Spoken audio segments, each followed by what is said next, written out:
Do you then come back from wherever you go on vacation or on trips, and you kind of bring that change in perspective? Do you notice a change in perspective when you come back in? Like, do you want to now spend a weekend at your local cafe or your local Mm. thing? And Oh, that's such a good question. Honestly, no. What I come back with is like, "Oh, I wanna go back now that I know X, Y, and Z." I'm an experiential learner. Like, I'm not good at, like, Googling for a vacation. Like, I come back being like, "Oh, okay, I get it. Next time, like, this is the place, this is the area." I think it's the same part of me that, like, is really happy watching the same, like, TV series over and over again, like, just, like, get to know it a little better each time, and I'm like, "Oh, I'm looking for this thread, I'm looking for this, I'm looking for this," like, I really am happy to revisit places because, yeah, I like that depth of knowledge. yeah, well, and I know that sometimes you like to travel for meditation, or like Mhm, because I know that you're based in the Seattle, Washington area, but you come down to the Bay Area to do Spirit Rock or things like mhm, that. mhm. And does your multiple trips kind of give you Oh. like a deeper, like, oh, I know the cabin, I know what it's like to stay in the sleeping areas of Spirit Rock now. Yeah. There's a familiarity, and that does that help you kind of get into something deeper, or does it kind of make it more adventurous or fun in a certain way? Oh, that's such a good question. So the first thing that comes to mind is it makes me always, and I never do this because it's like cost and time prohibitive, but like the surrounding area of Spirit Rock is so adorable. And I just want to like go and like hang out there for like 2 or 3 days before retreat. I don't know if it's going to happen, but like it's just like, ooh, this is cute. Like I want to be here for a while. Um, I think that this is funny because this is actually on like a slightly different tack, like something that I actually have a challenge with is every time I go to retreat, I'm like, this is what I'm going to like take care of on this retreat. I mean, I know that that's not how it works, but I still, part of me is like, I'm going to go and like, this is this thing that's been bothering me, and this is going to be my time to like get it, get it. A of all, it's never that thing that comes up, and B of all, like, it's always a surprise, which is great because I have no idea what to do when it comes up, and it's great. But I think I fight that a little bit when I go because, like, I don't wanna get too used to how it's going to be when I go there, you know? And actually, when I go, I, like, don't pay the rate that guarantees me, like, a single room, so, like, it's always a new experience, like, I might have my own room, I might be sharing a room, I don't know where I'm gonna be, so it's like, I do think that leaving some of those things unknown are really good. I will say every time I go, I really hope that one night they serve, like, the polenta with, like, the tomatoes.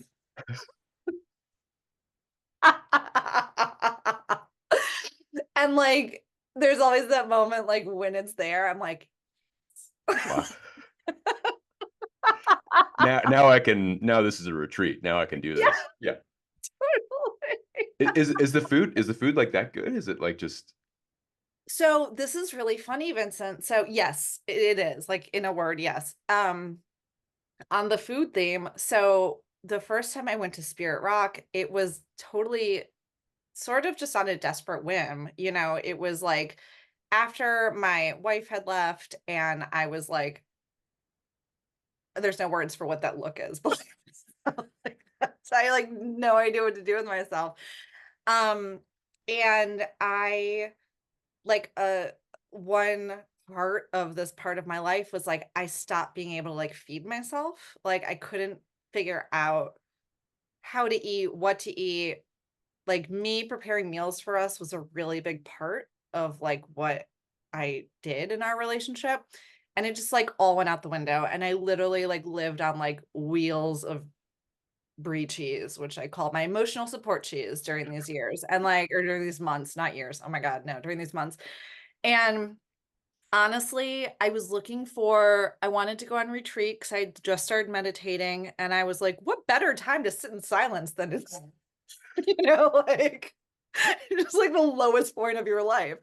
Um, And I was, like, doing some research, and I was sort of keeping it West Coast just in terms of, like, what was easy to get to, and I actually read this I'm gonna I don't know. I read that they had really good food, and I Yeah. was like, "Well, I need food." Like, literally, I mean, it's so basic. This is not a good meditation story, but, like, it was so basic, I needed food.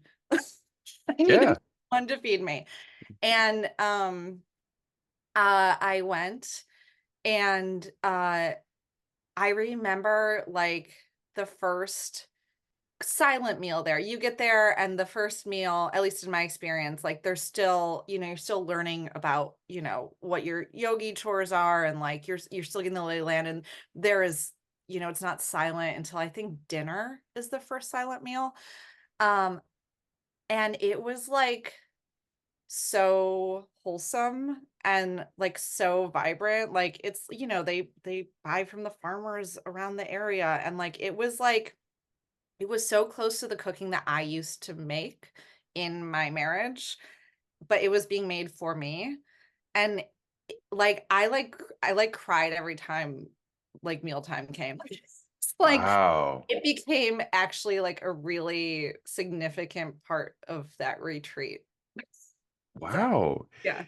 Well, I mean, I feel like that is a not that I can like speak to like what's a valid or an invalid like resource of like meditation, but like that is like true nourishment, right? I mean, like that's like Yeah. you really uh I feel like the food that you were having and like the care that you were being given Yes. by being fed and Yeah. also the care that was prepared in the meal. Yeah. I mean, that sounds like a really profound way of beginning a new chapter and beginning like a reflective period. It Uh was. Yeah, and it translated, your question earlier about, like, when you travel, do you come back home and, like, approach, your local coffee place? Like, truly for a long it took me a while to break the habit, like, it was hard to get food back into my life in the same way. For a long time after that first retreat, like, I wanted to cook and I wanted to feed myself, and it was, like, really powerful moment of just, like, reclaiming this really important part of my life. yeah. Did Mhm. it so I'm a little bit curious about the menu at Spirit Rock, just in the sense of if it's something that you could replicate at home, or if that's something that you did choose to replicate at home, or if that was or if you kind of went back into your kitchen following your retreat and wanting to cook things that were your go-tos or in cookbooks that you haven't read in a while or whatever it is. Mhm. Yeah, so, like, the food at Spirit Rock is, like, I learned how to cook when I was a vegetarian. So, like, the Spirit Rock food is, like, my happy place of cooking. It's, like, it's all vegetarian, and it's just, like, you know, it's basically, like, a legume, a grain, and a green, and, like, some sauces, like, Perfect. they elevate it definitely, but, yeah, it was a cooking familiar to me, which is one of the reasons why it felt so good. And it also sort of reminded me in my marriage, especially at the tail end, like, cooking became really performative. It really became this thing where I was like, I don't understand what value I'm bringing here. Like, clearly things are bad. I have to do something to try to make some headway here, and I would make these, like, really elaborate meals and, like, put a ton of time into it and a ton of effort, and, I mean, just that effort, never mind the emotional effort that was happening elsewhere, like, just, like, totally tapped me out, and I think the reminder after eating these, like, simple, wholesome foods was, like, it doesn't have to actually be a chore, like, it can actually just be, like, a simple if you have the right ingredients, you can make something just, like, really beautiful and nourishing and fulfilling. And even in my day-to-day now where I'm back to cooking, I love it. It's way simpler than before. Like, I just really simplify things down. There are some days where I'm like, I'm feeling super creative and like I just got back from the farmer's market with like this random stuff and I'm gonna like chop challenge this. But like I don't but like I do that way less now and I don't miss it. I don't miss the effort. I just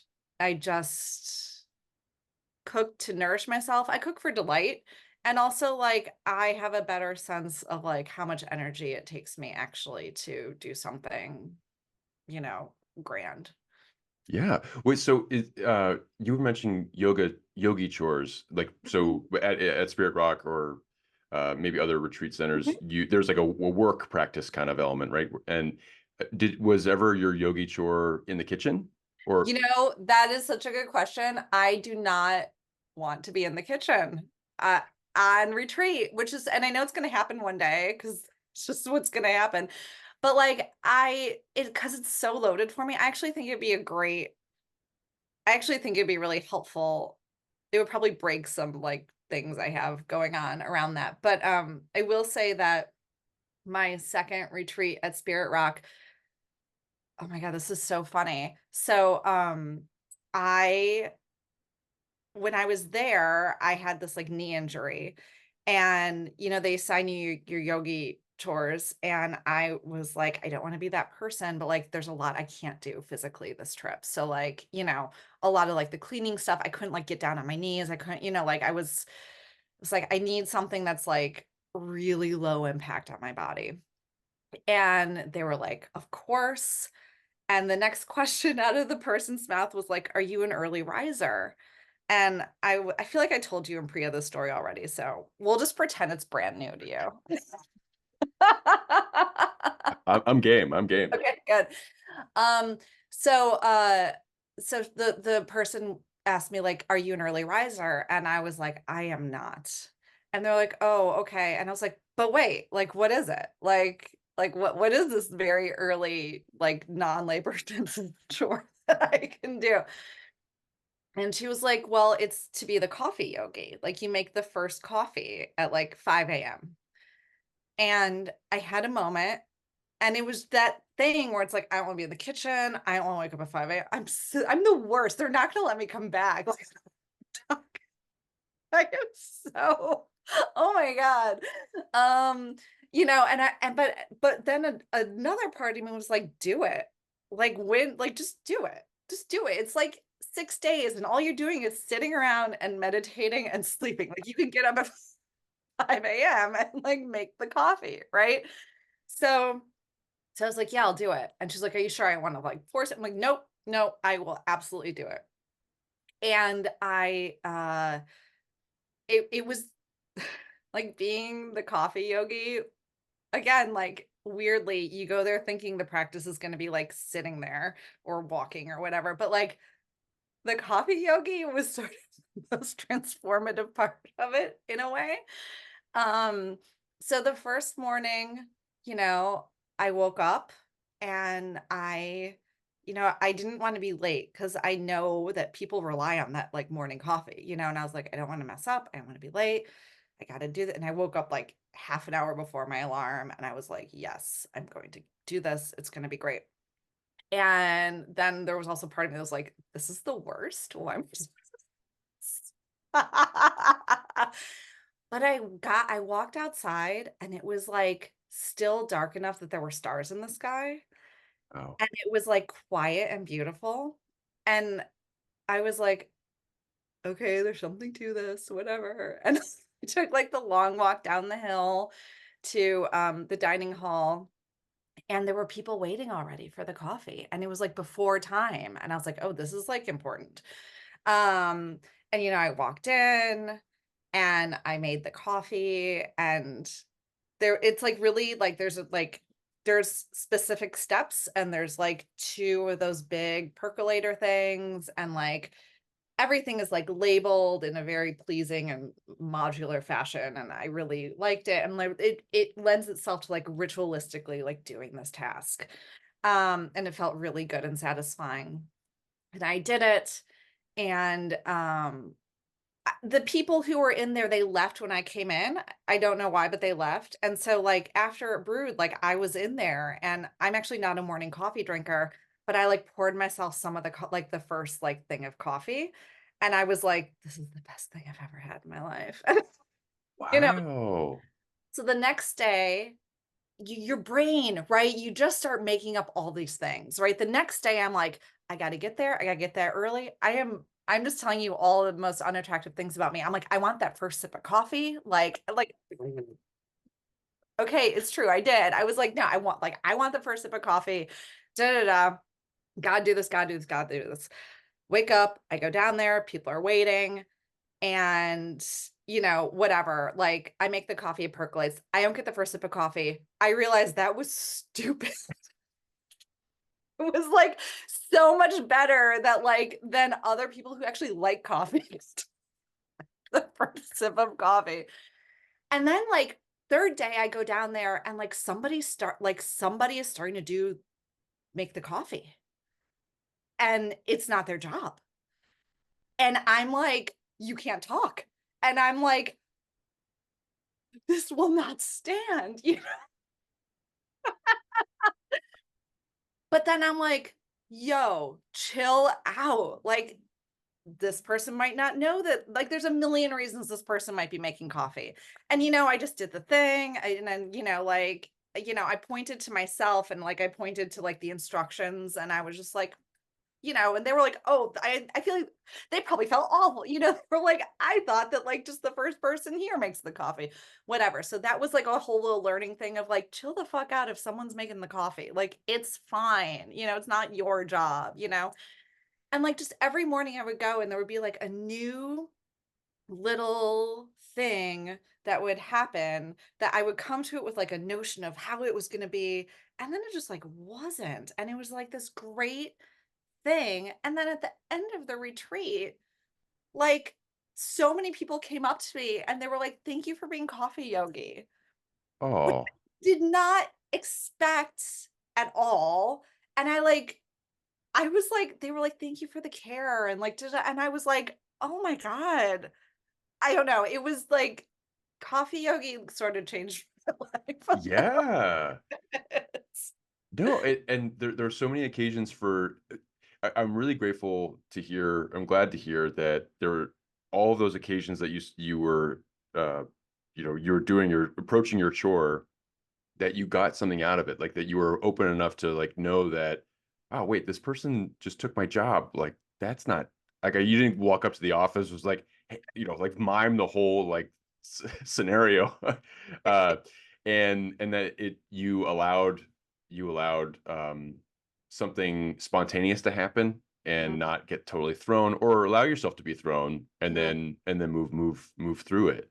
mhm, There were so many lessons, it sounds like, every day that you showed up for it. Um, yeah, and and then when you were doing that too, because everyone has a chore or everyone has a yogi duty, did mhm. you find yourself also being like, thank you for being the bathroom yogi, or thank you for being the, Oh, sweeping yeah. yogi? Yeah. Yeah, I think that was instilled in me the first retreat I did when I was so grateful for the care because I was just, like, so empty and just, like, so I mean, I just needed care, and I was so grateful that I could come to this place. It was not lost on me that, like, everything was taken care of. Like, it was clean, like, I didn't have to clean, I didn't have to cook, it was just, like and realizing that, like, the people around me were making that environment possible. I mean, I still have profound gratitude for that. Like, that was I just needed it. Like, I just needed that, like, total support. And did that lead to any friendships, or was it kind of like this general understanding that we all do this for each other and we're not gonna like we may or may not see each other again at this same center? Was that more of the take? Yeah, that's more the take. I feel like I have, like, it's funny because you can't really talk, you don't talk, so, like, there's no, like there's people you always see all the time doing the same thing, and I feel like it does sort of become like "Oh, you're my person that I can thank for this whole thing happening," because like, you're the person I see in my routine who's doing their chore, like, it just like, a part becomes the whole in a way. Um, yeah. Yeah, and like, I remember, like, people doing their thing, but beyond that, like, I don't know who they were, which is so wild to me. Yeah. Mhm. There's something about that strangerness, kindness coming from the stranger, and like, Mhm. or the relative stranger, and then you're kind of just there's a lot of trust, there's a lot of care happening. Well, I'm so glad that that was your first experience, and it sounds like the recurring experience when you've because you've gone back a couple times. I've gone back twice. Um, I actually have a retreat coming up here in Washington. The other, retreat center I go to is Cloud Mountain, which is here in Washington. It's just a little, like, easier, it's, like, less of a schlep to get there. And actually, to your point about, like, friendships and meeting people, I'm able to, they have, like, volunteer weekends and stuff where you can talk, and it is really nice being able to have chit chat with people who, are all sort of being drawn to a place for similar reasons. Yeah. And I wouldn't say, like, I haven't, like, made, like, lasting friends, but I've definitely had, like, wonderfully I know you're just open to start conversing with people. You already know you have something in common, and you're all there to, like, work for free for a weekend, and it's just a nice I really enjoy that. Yeah. Would you I'm not entirely sure what, because this is like within the umbrella of insight meditation, is that right? It is. Like, Yeah. and Mhm. is the word sangha used to kind Yeah. of, Yeah. okay. Mhm. Do you feel like your experiences have made you feel like you are a part of a sangha, or is it still kind of like you're still kind of getting used to the Yeah. setting? I I am trying to find a way to have that feeling in my everyday life. When I'm at retreat or when I'm doing the volunteer weekends, like I'm like, this is great. I need to do this at home. Like I need a sangha at home. And I have failed at that. I do have on and off. I do a virtual sangha on Tuesday mornings with the Seattle Insight Meditation Society, who are a lot of the teachers who teach at Cloud Mountain or yeah, Spirit Rock Cloud Mountain. I always flip. Yeah. Okay. Yes. And then there's Fraggle Rock, which is like, like the real. Yeah, right. I was gonna say, what was Saturday Night Live? Yeah, Henson. That would be fun. Yeah. Yeah. Yeah, so, I do sometimes sit the Tuesday Sangha, but I don't go enough that, like, people know my name or that I know people's names, so that is definitely, something that I would like to incorporate into my practice, and it would probably do a better job of, like, keeping me accountable too. Yeah. Mhm. I feel that that impulse, or that general want, because like I'm relatively new to my Soto Zen practice, Mhm.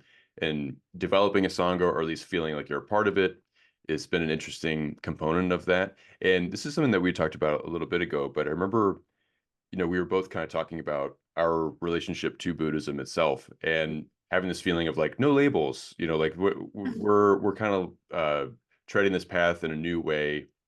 And yes, I'm Soto Zen. I show up and I do zazen in a temple, and I read about Soto Zen things a lot, and I'm very much committed to that path. And yet, it feels like, well, I'm not. Am I a Zen person? Like, I don't know. Like, is it? Do you feel that way still, where it's kind of like no labels right now, or do you feel like you can kind of comfortably say I am a Buddhist, or Mhm. insight and Vipassana is for me? Mhm. Yeah, I was thinking about that before this call, in fact, because I was like, "He's gonna ask me this." Wow. All right. Well done. Yeah. I think what I can say is that, like, Vipassana meditation is my practice. It has done I have it has helped me connect with my, like, better self in a lot of ways, and I'm really grateful for that. I don't know. I would just be like a tourist Buddhist if I said I was a Buddhist. Like, I don't know. I don't know. I don't know enough. I feel like I don't wanna yeah, I don't know. I literally this is so funny. So behind me is my printer, and on my printer is like a stack right now because um I've been taking nonviolent communication classes for the past 9 months, and, my teacher is a teacher who I met at Spirit Rock, actually knowing nothing about nonviolent communication, and this summer, he's teaching a segment about nonviolent communication that ties directly to the idea of wise speech, like, in Buddhist philosophy, and on my printer is, like, the first like pages of any sort of like Buddhist text that I will ever read.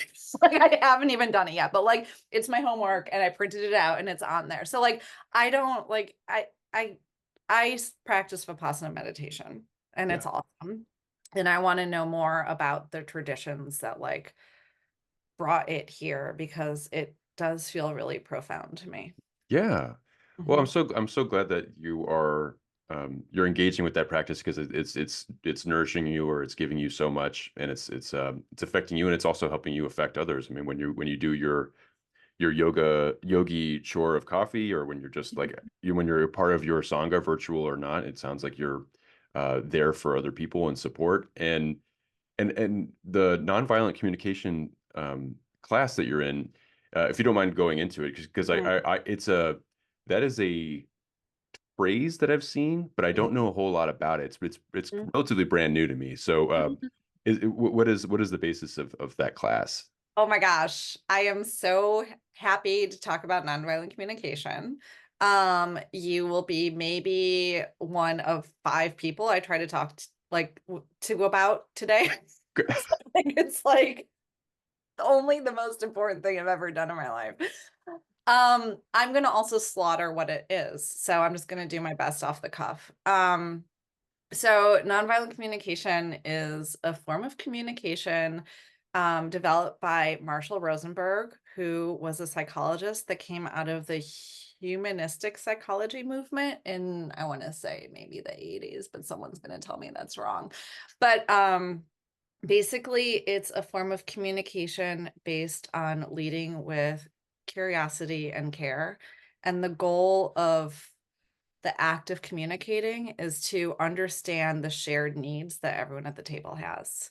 And that's how you can like move forward with, understanding and then hopefully meeting those needs. Um, that's my best shot. Someone's going to tell me that that's wrong, but that's No, what that sounds yeah. I And it sounds like there's a course involved to help kind of introduce the concepts or to get because it sounds like there's a breakdown into more specific strategies. Yeah. Yeah. So the course I took is my teacher is Oren J. Sofer, and he worked with Marshall Rosenberg a little bit and has worked more closely with like the next generation of nonviolent communication practitioners and teachers. And Oren brings a Buddhist lens to nonviolent communication because it does, as like my very basic understanding, it does seem to correlate like with wise speech like pretty closely, the tenets of nonviolent communication. So Oren's way in is through a mindfulness practice. And he wrote a book called Say What You Mean. And it's like a mindfulness based approach to nonviolent communication. It's secularized. And the class I'm taking right now specifically is through the Baer Center for Buddhist Studies. So the section I'm in right now is like Buddhist focused. But up until this point, the class, this is a separate class. The class I was in before was a 9-month class, and it was basically the teaching around his book, and it's like the secular version of nonviolent communication. Yeah. Wow. It's great to know that there are multiple entry points into this. Like you can have a mindfulness approach to this, and I'm sure there are the different iterations, right? There could be just academic ways of getting Mhm, in, I guess. mhm. Uh, Yeah. what would be one particular element of it that draws you in the most? Like Mhm. what's what has been appealing to you the most through the idea of this course or through the course so far? What really got me, so I met Oren on retreat. It wasn't a nonviolent communication retreat. I knew nothing about it at all. He just happened to be the teacher I was paired with for like the short sessions where you can speak, like check-ins. And Oren was really profound and a wonderful teacher. And like, so I joined his mailing list. And after retreat, I started getting these emails from him about like his nonviolent communication class. I'm like, that's not for me. Like, I'm not a diplomat or a lawyer or like no. And I just kept like putting him in the trash, honestly. And then there was like this email was like, last call for like signing up for the class. And I was like, why don't I just click the link and maybe I should read what it is. I'm like the most reluctant yogi. Yeah. And so I clicked it, and I I'm sure I am remembering it through a lens that just speaks to me, duh. But I remember the first thing that struck me about his explanation of it was, in order to communicate honestly, we need to know our own intentions. Like, we need to know what we want to say. And I was like, wow, I'd like to learn how to do that. Yeah. Like what do I want to say? Like what do I want to say? It's so basic. And like, how do I get in touch with like what that inner voice is and what it wants? And that's what got me.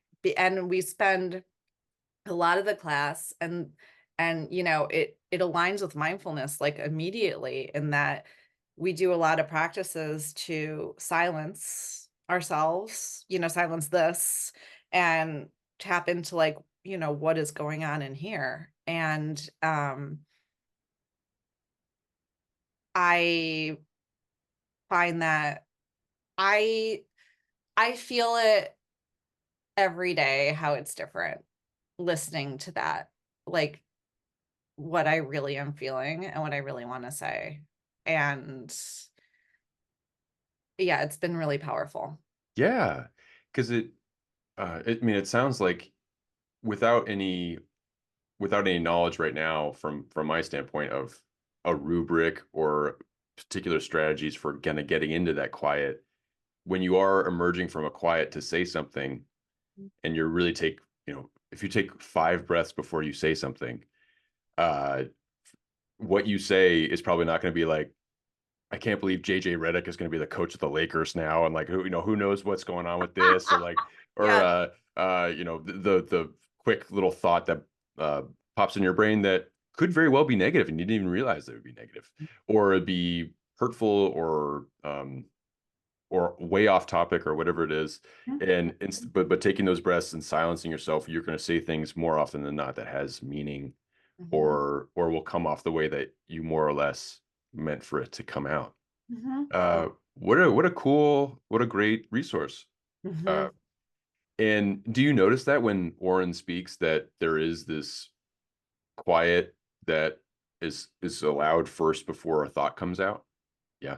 Yeah, I was actually, I've convinced many people to take this class with me this summer, because like it's only the most transformative thing someone could do.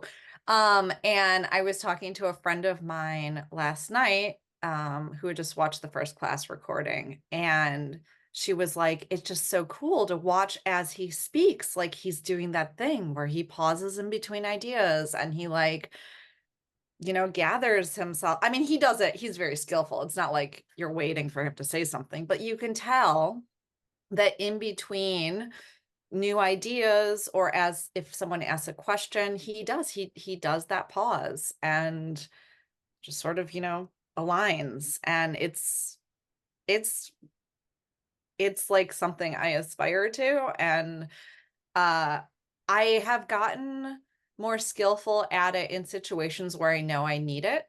If I'm walking into something where I know, like, oh, like I feel nervous about this, or like this is like a big deal conversation, whatever that means.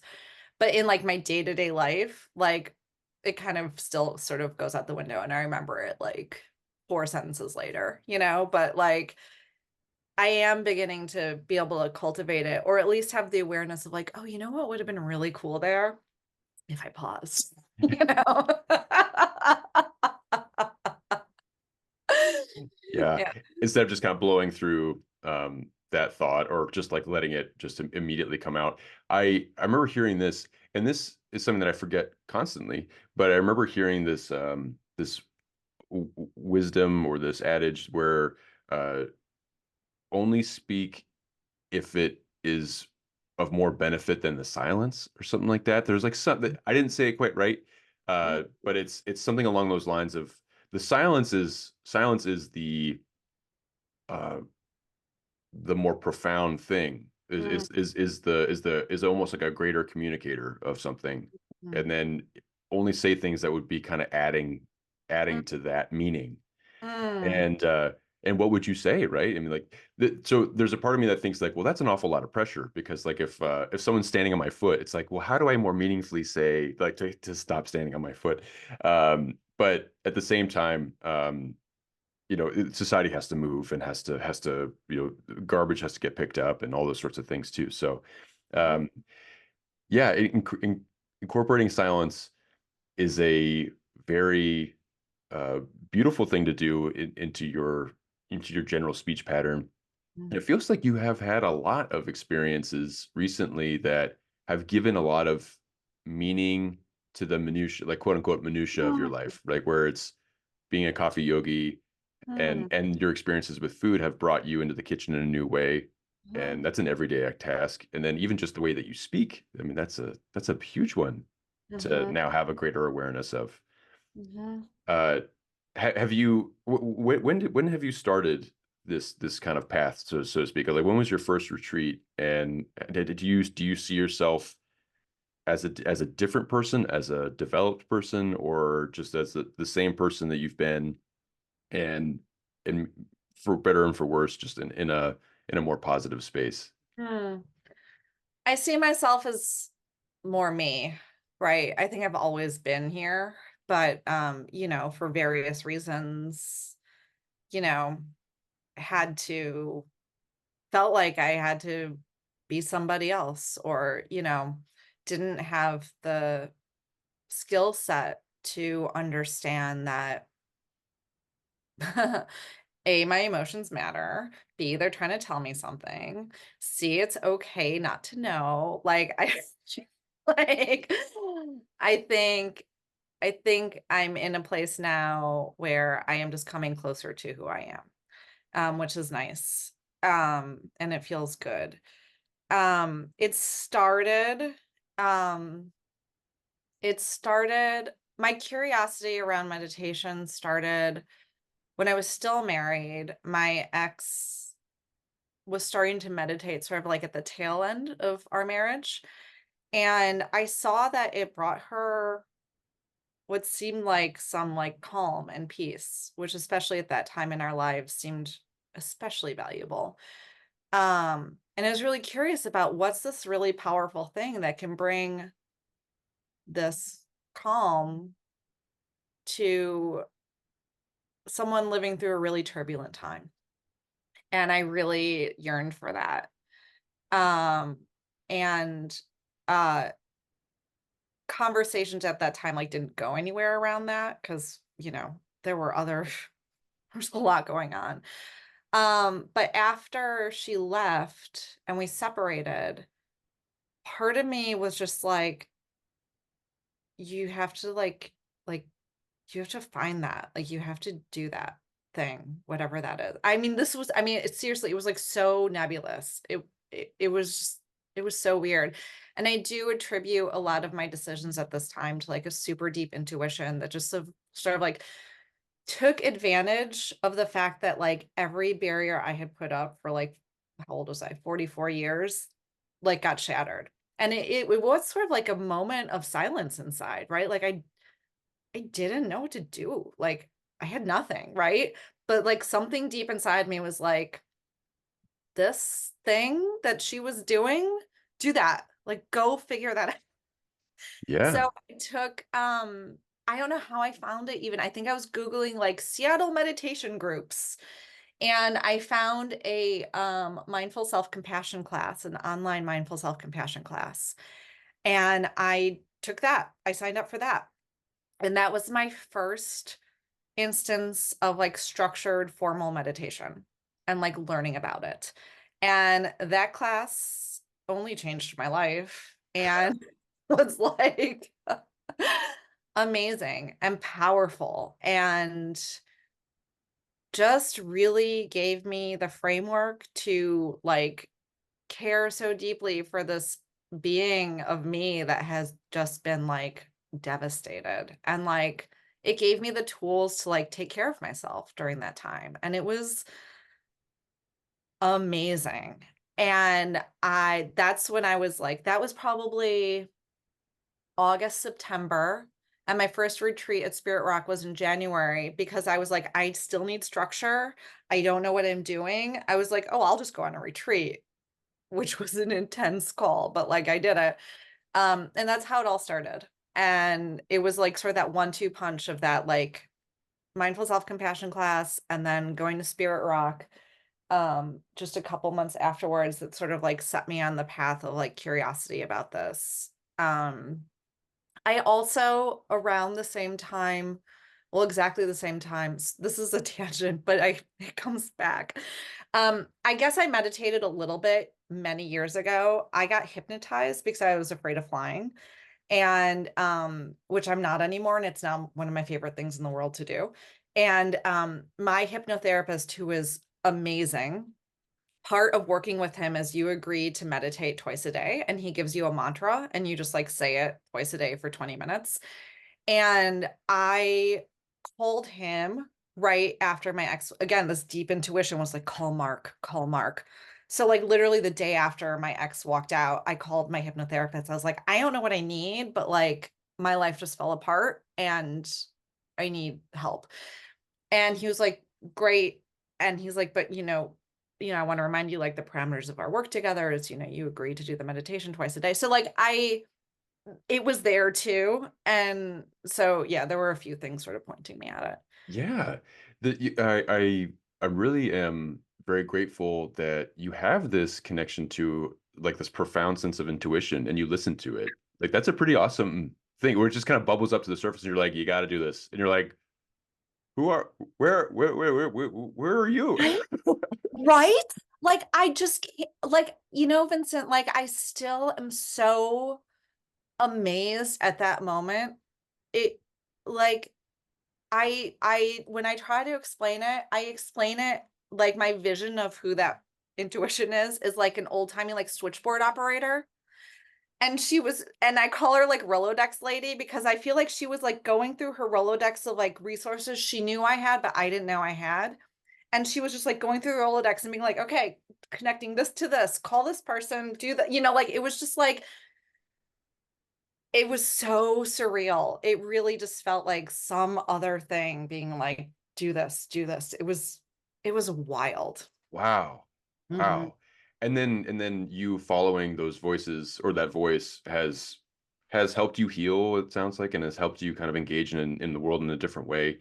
And just somewhat going back to the nonviolent communication classes and just like the what do you want to say? Mm, Like what like when you really do ask yourself that question, and also this connection to intuition. From what I understand, you're kind of practicing also storytelling as well, mm, right? You're kind of getting into that mhm, as you are becoming more yourself mm, from almost this lifesaver that you received mm, from your own intuition.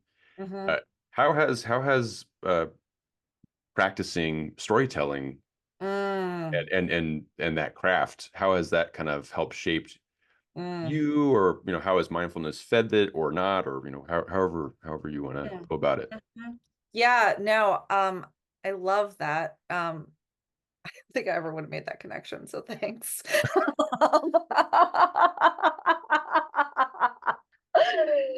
Um, you know, you're right. It was just another thing where I was like, "Oh, I got a lot to say now. Oh, I'm realizing I have a lot to say." Oh, I think you spend like so long, like I came out really late in life or relatively late in life compared to these blessed youth these days who just can not all, but it's so nice to see. Like I came out really late. I just lots of things in my life. I just like lived in a way that like wasn't me.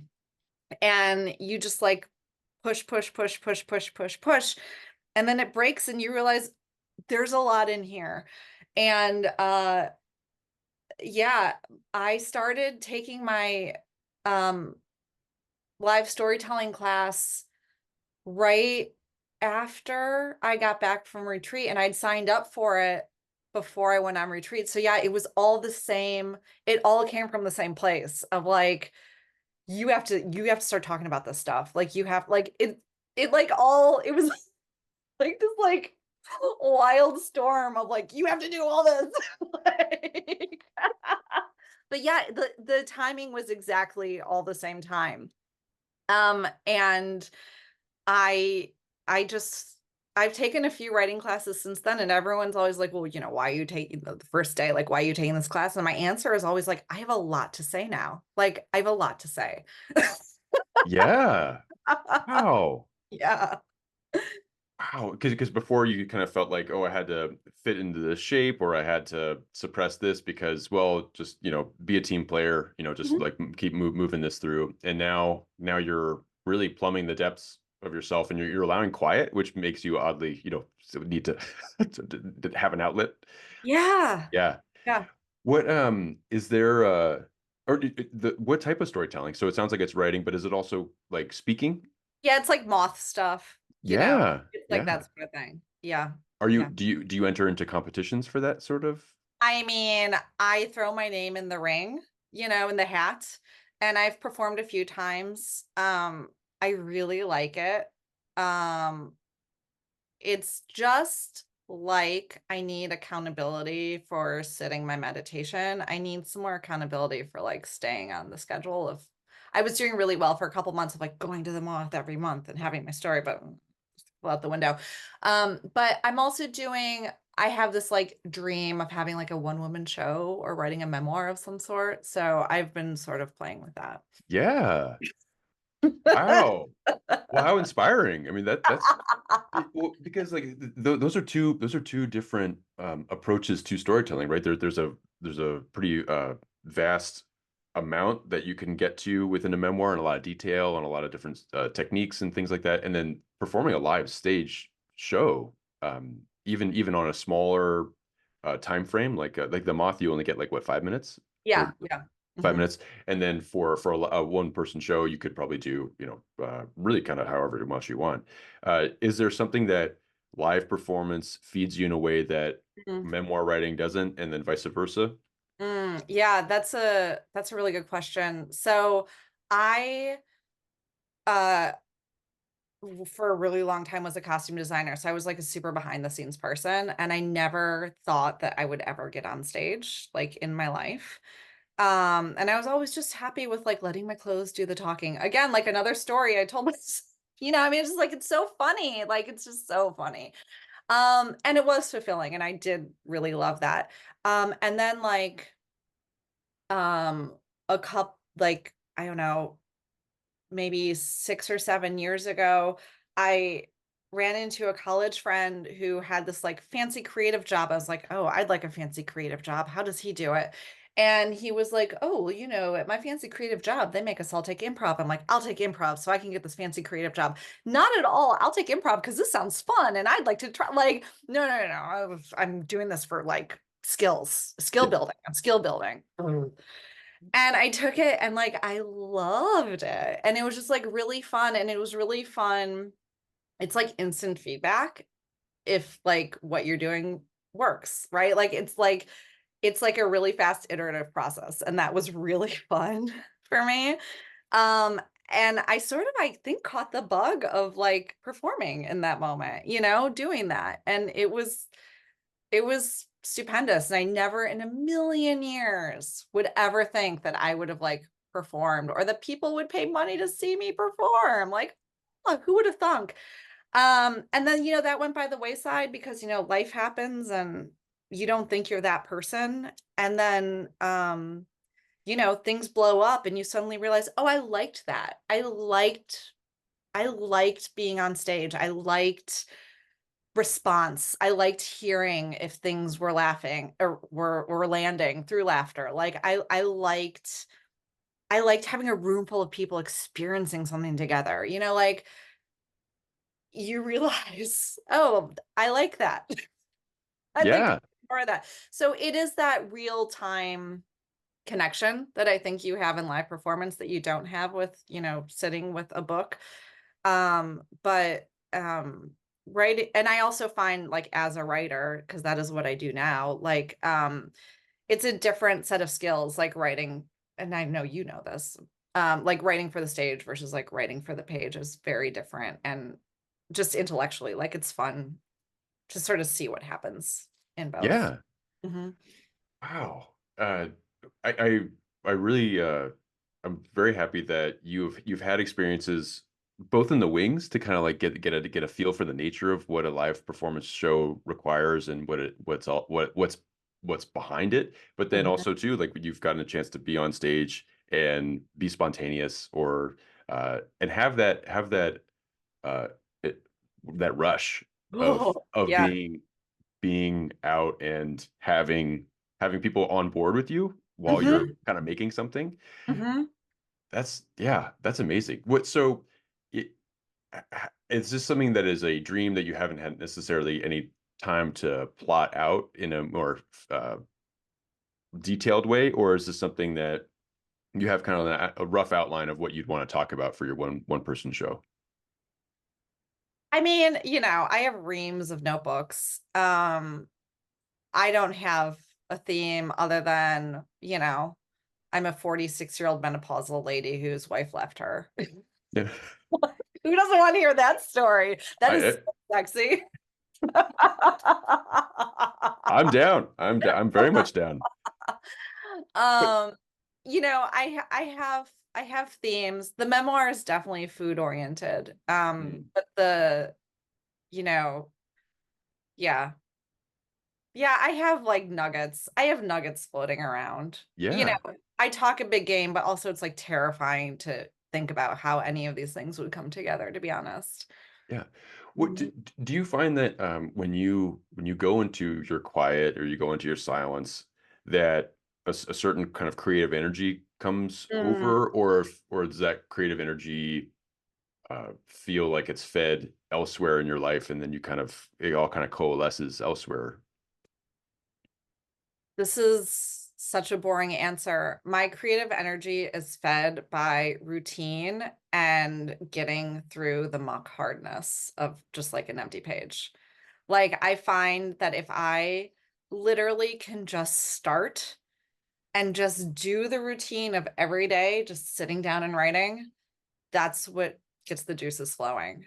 I Yeah. mean, part of me is like, I walk through the woods and then I meditate and then like it all just comes like it doesn't like it just I think things grow and I don't know they're growing while I do all that good stuff, but actually getting something on the page for me and actually getting like it just you gotta just like plunge for a while, and like I just gotta plunge by doing it. Like that's Yeah. I'm not like a natural sitter downer and get her done. Yeah, I feel like more than half the battle is just sitting down and showing up for Mhm. yourself, and that might be the same for even meditation practice Yeah, as well, in a formal sense, right? It's like yeah. you can mindfully wash your dishes or you can do those sorts of things, but to really make something a formal practice and a routine is Mhm. a way to do that. And yeah, I mean, I don't know if you are familiar with like Nick Cave, the musician, and things like that. He is very dedicated to the battle that is showing up at his Mm. desk and just typing out whatever it is that comes out. And he's a songwriter, and he's just kind of like, I have to show up today because inspiration doesn't catch Mhm. me when it's convenient. You know? No, it's so true. And, to acknowledge the universe, sometimes it does just show up. And it's like, that's so juicy and awesome. And it's like 1/100th of my experience of it. Yeah. Mhm. What so if you were to if you feel comfortable enough, but what is something that your creative routine is like? Are you someone that wakes up earlier Mm. than work and then just spends half an hour just typing random thoughts, or are you someone that in the evening or in the middle of the day you take time for yourself to do that? I'm an evening writer, for my, getting the muck out. Um, and I definitely it goes back to, like, I'm better at doing things if it feels, like, ritualistic. So, like, I wish I had my journal, I would show it to you. I write out I use, like, the 79-cent black and white composition notebooks because I don't want like the stress of like filling a fancy notebook with crap. So like I use those. But what I do have last summer, I was in Sweden with my friend Amy, and we went to this really beautiful like stationery store, and they had these like colored thick elastics that you put around your journal that have like places for your pens. And so I have this bright yellow elastic that I put around my journal. I really like primary colors, and it's a yellow elastic, and I only write in blue ink, but the pen colors are red, yellow, and blue, and I put them in the elastic. And it's like this pretty thing that like I take out and I'm like, oh, this is so pretty. And then like I take the pen out that I want and like I take the elastic off. So like I have a little like Yeah. little warm up to it. Yeah. Yeah. But then like I literally just like make myself write at least 5 pages front and back. And sometimes it's like I want to keep going, and sometimes it's like literally, I'm not joking you, I will be writing like, I need to fill this page. I need to Right. fill this page.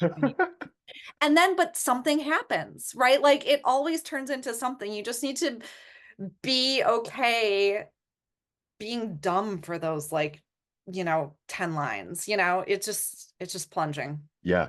And there is like a vulnerability that you're in because there's no teacher that's asking for the assignment if you're double paged Mhm. Mhm. work, and yeah, you fill it out with gobbledygook or Yeah, whatever it is.